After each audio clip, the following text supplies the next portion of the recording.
Hey there everyone, Julie Golob here. I'm a pro shooter sharing my passion for shooting sports, guns, gear, and more. And I'm so excited to finally bring you, I know, day-by-day stages from the 2017 IPSC World Shoot. If you're interested in the guns and gear or want to learn more about the sport of IPSC, I'll leave those videos linked below. The World Shoot in France ran like a well-oiled machine, and each day squads would compete for half days in a region or series of stages in one specific area on the range. So instead of starting on stage one and shooting through all of the stages in order, we shot a group of stages in an area or region each day.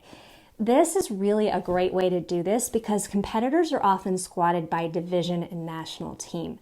There are exceptions, but it means that for the most part, shooters competing in the same divisions will be shooting the same stages each day and each time of day too.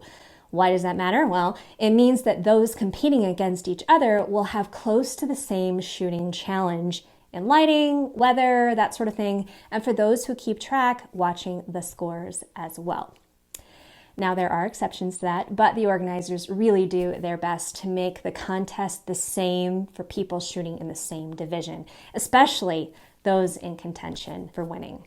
I started in the blue zone area region, and just a heads up, I'll probably use those words interchangeably throughout this entire series, so hopefully that won't be too confusing for you. Every World Shoot does something special with the props. One of my favorites was the World Shoot in Greece, where there was this ancient Greek theme going through many of the stages, but I also loved how France designed the stages with a region of the world in mind. So this blue zone had a Europe theme to the stages 13 through 18. Now, the US did not send a full team of women for the classic division, but I was still able to squad with two of my shooting besties, Maggie Reese-Voigt, who I've been shooting World Shoots with so many times on the national team, and also John McClain, who is a top contender in classic for the US as well. Official or not, well, we definitely had a real team vibe going, and I'm so grateful to them. We started on stage 18, an 11-round short course of fire featuring an empty gun and prone start. Oh, and Napoleon Bonaparte was there too. No pressure, right? Because we all had to start with an empty gun for Classic, the single stack 1911 division, that meant everyone in the division had to do a reload. The stage is set up so that targets 1 and 4 are exposed from the start, and after hitting the popper, the no-shoot kind of teeter-totters down, exposing T2 and T3. Then there was that low target on the left that you had to finish up on, or you could start there too.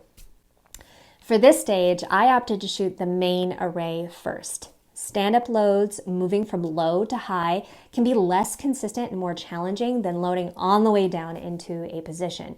So this plan had me loading coming up for the first array, but then for the second load, I'd reload going down for the last target.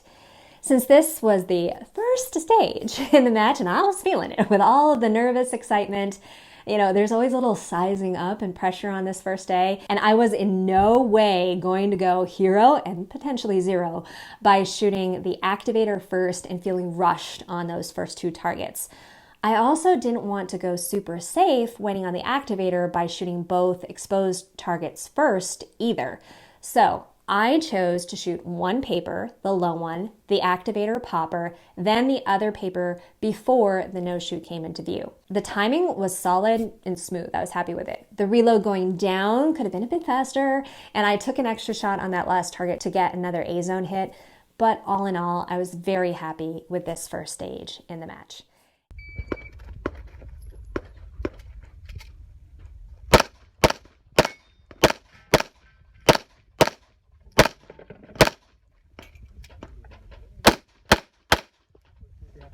It ended up being a good run too, 9 Alpha, 2 Charlie, 51 out of the 55 points available in a time of 12.37 seconds. And the Ladies Classic stage win. By the way, I'll leave a link for the blog post in the description below where you can access results by stage for the Classic division if you so choose. Because we shot the last stage in the area, we backtracked to the first blue zone stage. This happened to be stage 13. This stage was a medium course worth 110 points, and all the targets were mini, think half size. So 9 mini paper and 4 mini poppers. It was a simple full gun start with your toes touching the marks.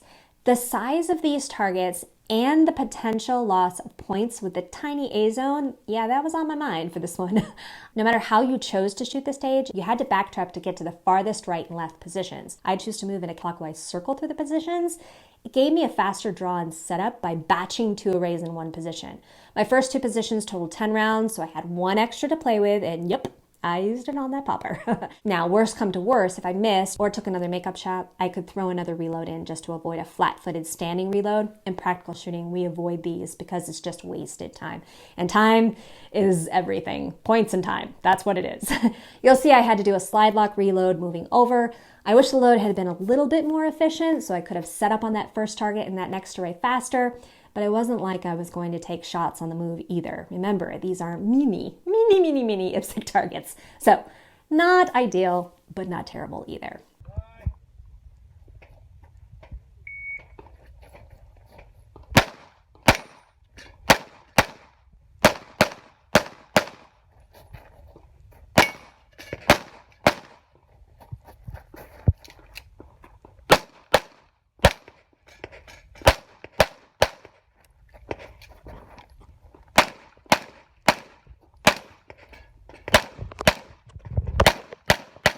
On these last 2 arrays, I took extra shots, especially on the far targets.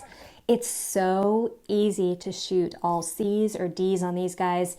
It seems like such a simple stage, and if they were full-size targets, I definitely would have shot more aggressively and wouldn't have taken as many makeups. All in all, I was happy with this one. 15 Alpha, 7 Charlie for 25.4 seconds, good for first among the classic ladies, and 44th overall. On to stage 14, here we have another short course with 11 rounds. What an opportunity to be amazing and not reload, right? That is until you look at the stage. First, you have 3 mini poppers. You also have 2 swingers that aren't exactly going slow. Then, one of the shooting positions is that low port. It's one you had to move and take in 2 positions in order to see the 3 mini poppers. You also had to take the low port first because you needed to activate the swingers. Yeah. A very complicated 11-round course of fire. I set myself up in the box to shoot the left side of the low port first. I tried several different ways of moving over on my knees, trying to duck walk, as much as the short walkthrough time would allow. Ultimately, I chose to just get up and move. Between the distance, the angles to shoot the targets, this is what felt best. Moving left to right also felt better. That said, nothing about this was graceful. Now, the last 2 rays were essentially mirror image, a target with a no-shoot and a swinger on each of the sides. I went to the right because I was already there and then moved to the left for the final array.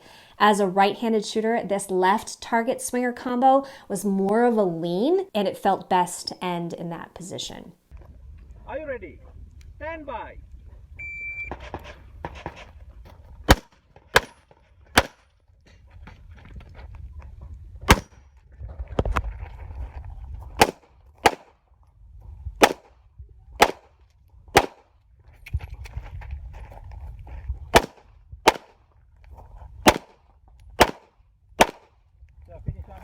I had the fastest time on the stage for the women, just shy of 5 seconds faster than Yelena Sevkovic. I hope I'm saying that right, Yelena, who ended up winning this stage. I had 7 Alpha, 3 Charlies, but I also had a miss no-shoot that killed my point total for the stage. Perhaps I was feeling good about posting faster times. The nerves were beginning to wear off. I felt I had a good advantage with my ability to move in low ports. Any or all of the above, doesn't matter. This stage ended up being my worst stage in the entire match. I was 7th among the women and 113th overall. Oh, ouch, not fun. But the worst part, I didn't call that miss no-shoot. As a competitor, that's very unnerving. So how would that affect me for the rest of day 1? Well, I'll let you know in next week's video. I know, the suspense is killing you, isn't it? Seriously though, I wanted to put these videos together for you in a way that would give you the most info. I find that I have to watch someone shoot a stage a few times to really get what's going on. So I wanted to add the stage plans with the matchbook photos to make this easier for you to see the layout. Between the graphics work and putting these together, plus editing the video, it all takes a good bit of time. And that's why this video isn't the full day. I just ran out of time. What can I say? Please do let me know what you think, especially moving forward. If you like the way this is presented, or if you'd rather a faster, simpler breakdown by stage. I am all ears. Ultimately, no matter what level competitor you are, or if you're thinking about starting competition, hopefully these videos will give you an idea of mindset and how to tackle stages if you decide to compete or are actively competing in the future. As always, thanks so much for watching. I have the best subscribers. If you're new and liked what you see, please consider subscribing as well. Like if you liked, hit the bell to be notified from my next video. And again, links will be below. Until next time, be safe and have fun.